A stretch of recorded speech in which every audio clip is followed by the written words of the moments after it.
In this video I'm testing a 1984 Land Rover Stage 1 from the New Zealand Army, which is different. It's slightly disappearing on a gloomy day out here in the countryside, but I guess that's the point of the drab paint. But this is a Stage 1, which is based on the Series 3 long wheelbase, 109 inch. It was made in 1984 because Series 3 production ran until 1986, even though by the time this one was built, the 110 and 90 were around on their coil springs. Stage 1 refers to the engine, which is the 3.5 litre Rover V8 engine, and to make it fit they extended the front. So these were the first Land Rovers to have a flush front, ignoring forward control models. Because this engine produces such power, even in detuned form, which we'll get to, they felt the rear axle wouldn't be able to cope. So these have permanent four-wheel drive. It's very much a Range Rover, but with leaf springs. So it's the same old beefy chassis from the 109, but yeah, you've got good old leaf springs, so the ride is still slightly jarring. But like I say, four-wheel drive is now permanent. It's the running gear basically from the earliest Range Rovers. Very similar to the military forward control, the 101, which I tested in an earlier video.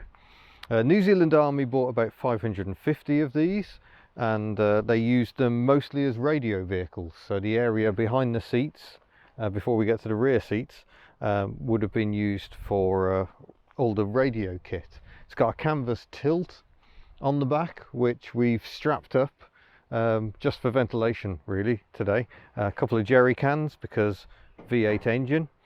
In addition to that, there is a fuel tank here and another fuel tank here. It has two fuel tanks, I think it was about 140 litres combined, which they reckoned was good for 500 kilometres, which is about 300 miles.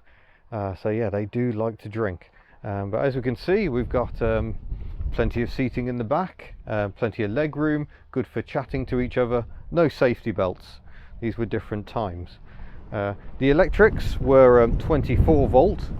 We've got presumably trailer electrics in there.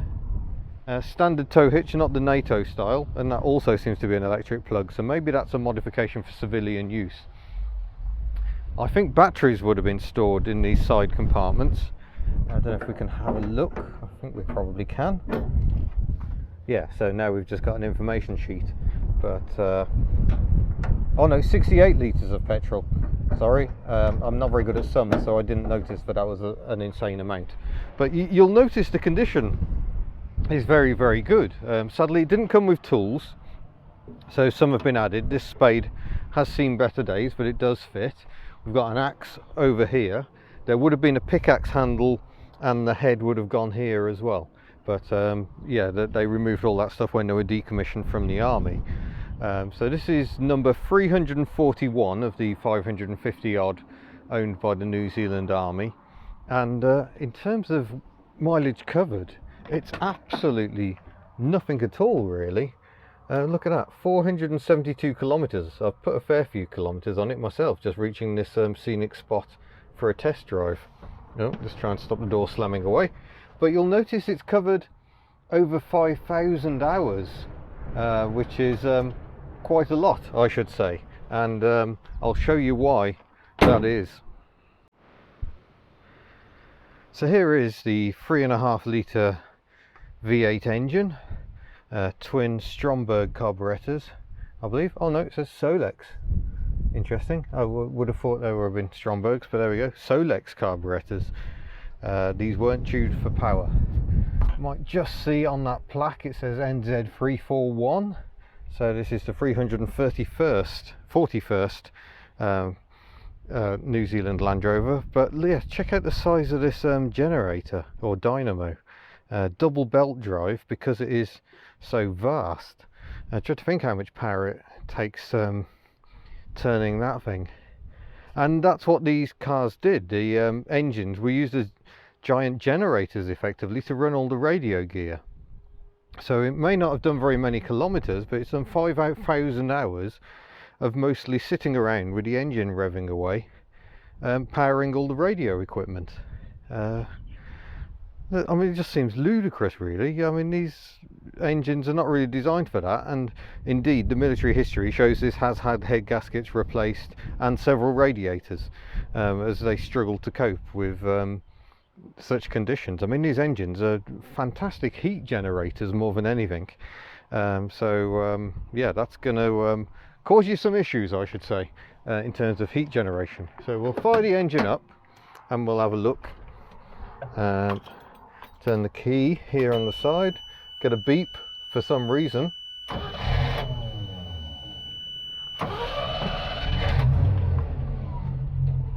I think that was low oil pressure. I think we actually get a warning. I think that's what's beeping. So this will tell us the battery condition and show us when the water radiator level has fallen too low. Seems they didn't entirely trust Rover's own oil gauge. Oh, I see, that's not a pressure, that's why, it's just oil temperature, and it doesn't seem to work. So there isn't an oil pressure gauge, just that warning light. Cold start, choke control is tucked away down here, so that's what that is.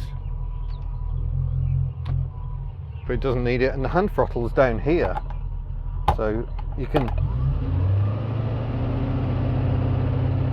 get the engine generating sensibly over there, so the driver can't try and pretend it's a cruise control. Gear lever is straight out of a Range Rover. The diff lock control is down here, so we're currently in high range, it's down for low, and then one of the ways is diff lock, I think. Oh no, there's a separate lever for diff lock, so that engages the center diff lock because all four wheels are permanently driven. Let's just have a quick nose back under the engine bay with the engine running. Oh, the dynamo's making a bit of noise, maybe because it hasn't got anything to work with, but where's the throttle? Is that it down there?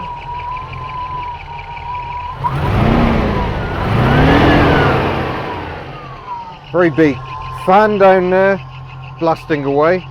So these engines originally were 94 brake horsepower. There was restrictors just to reduce the amount of air and fuel that could go into the engine. And that's because it's still all drum brakes. Now the owner has removed those restrictors, so we're probably up to something like 130 brake horse from the 94 it would originally have been. He says the main difference is you can go uphill without having to change down. It just lugs itself up the hills. But certainly a very nice sounding engine, even on tick over. Now if you've seen my recent, let's just try and get the steering wheel straight. Honestly, where are my professional standards? If you've seen my recent video of the Series 2, you will have noticed that the dashboard has changed quite a lot. Standard Series 3 dashboard, mostly, that's not standard. So all this plastic is all new. We've still got the vent, but mostly the vent is entirely obscured by all the plastic, so it's a bit of a misnomer. I don't even know why I've got the vent open. Let's shut the vent. We've got a more modern, typical BL indicator stalk, an indicator light that that'll be your trailer light, so it'll flash once, and then oh yeah, there's the indicator light over here. Oh look, I've got dirty Land Rover Life horn. That sounds like it's off a Mini. We've got heater controls over here, so cold and hot, and defrost and car, so it's set to car at the moment. We've got the heater fan there, 2-stage, fancy. Panel lights, not going to see them today. Side lights and headlights, and of course wipers. We will come to wipers momentarily, but you can just see the little hour ticker ticking along while we've got the engine running, and that's what the generator's up to at the moment. It hasn't got an awful lot to do. If I put the lights on, it moves very, very slightly. If I put the indicators on, it swings around even more. No center seat. Instead, excuse the mount, we've got somewhere for your rifle butts to go, and they clip in here. So plenty of ways to attack other motorists in this car. Axes and spades and rifles optionally. Big beefy roll bar which has upper mounts for the seat belts, and we've got the windows fitted here. Simple sliding windows. Doesn't get much more low tech than that, really. They do flap around as you drive down the road, which is slightly amusing. Rear view mirror, and yeah, that's about it, really. I would like to do a wiper test, but earlier we've still got screen wash issues, so we shall go full manual.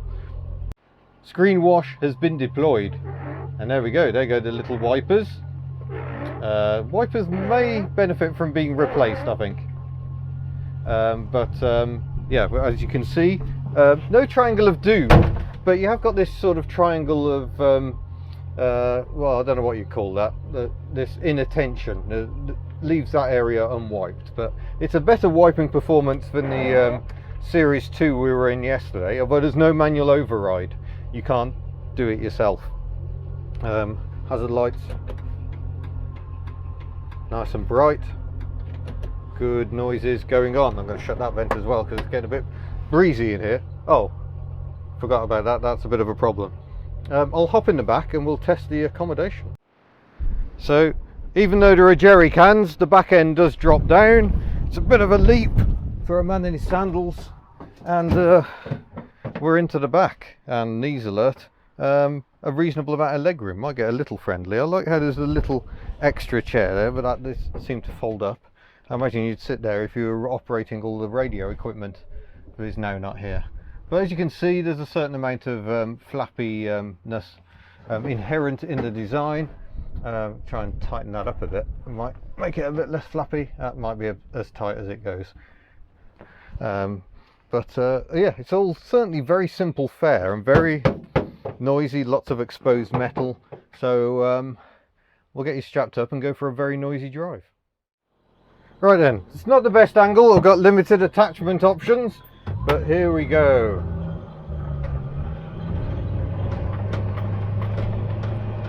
It's a bit rough over bumpy ground. Good old leaf springs. Over the cattle grid, and away we go.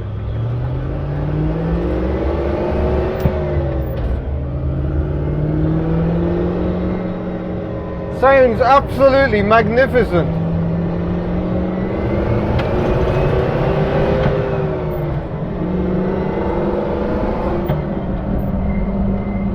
Just screw the gear lever on a bit more. Handling is not superb, but compared to the Series 2, it's a lot more joyous to drive. It's still loud, it's still heavy, but I've got synchro mesh on all forward gears. That might be about it actually, but a bit more power, but no more stopping, so that's all fun. The steering is, yeah, it's there. Cornering doesn't inspire confidence, especially on these very off-road biased tyres.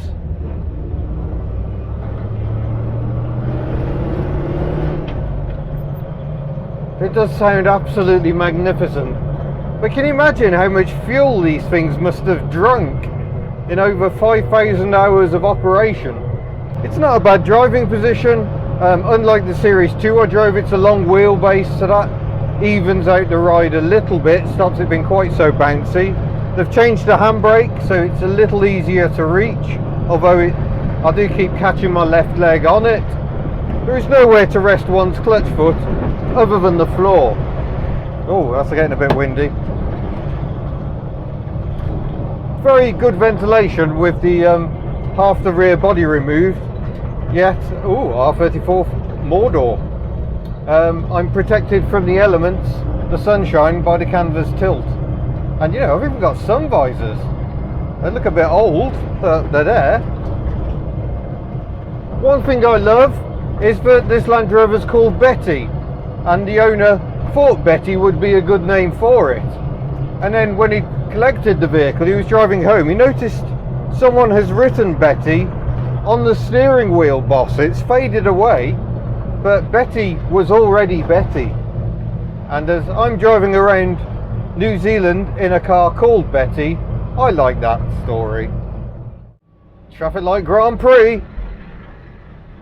Although the Toyota Corolla is turning left, so it's not really a race, is it? But nonetheless, we'll do an acceleration test up to 50 kilometers an hour. That's all we're allowed at the moment. I'm learning to release the clutch very gently because otherwise you get a bit of a bang through the transmission. So I'm starting to... Oh, there it is. Did it anyway.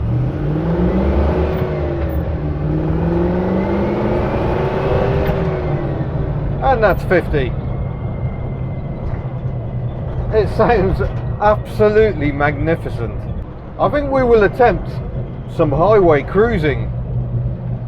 You may wish to turn your volume controls down now.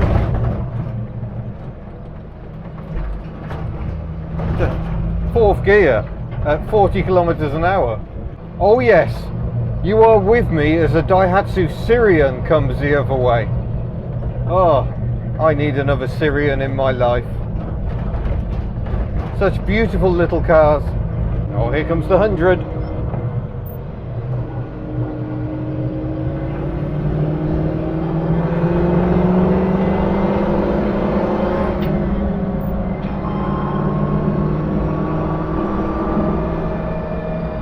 That's 80 kilometers an hour.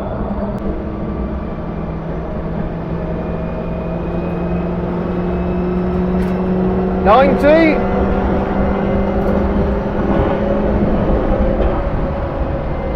100.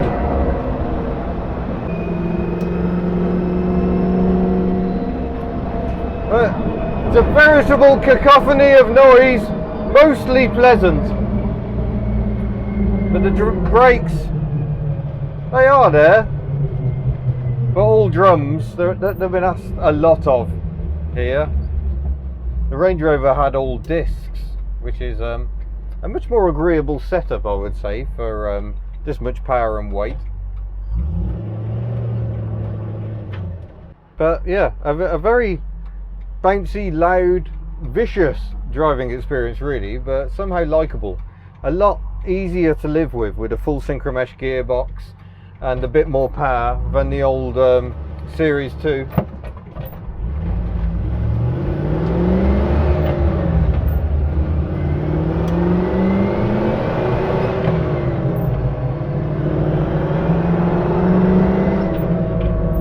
Sounds good under bridges. I do like a V8 engine. And I like a V8 engine in something that can't go very fast. So while she will do 100 kilometers an hour, 62 miles an hour, fairly comfortably, it is rather loud. You're better off just taking it a bit easy, to be honest.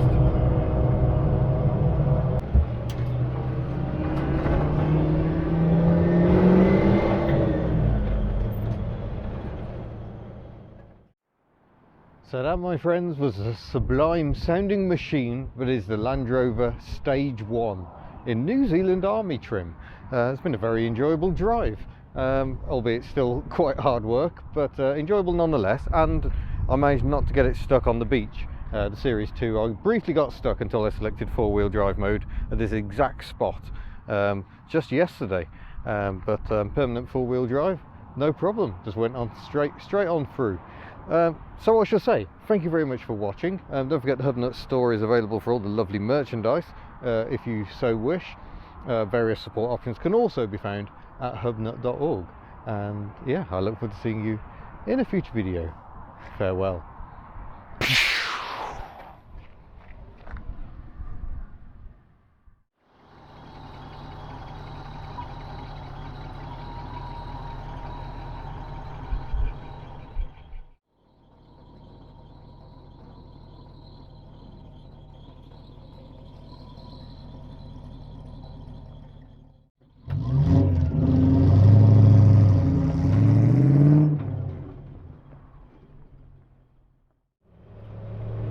Here we go then. Oh. Perhaps we won't go to highway speeds. Temporary 30 km/h speed limit.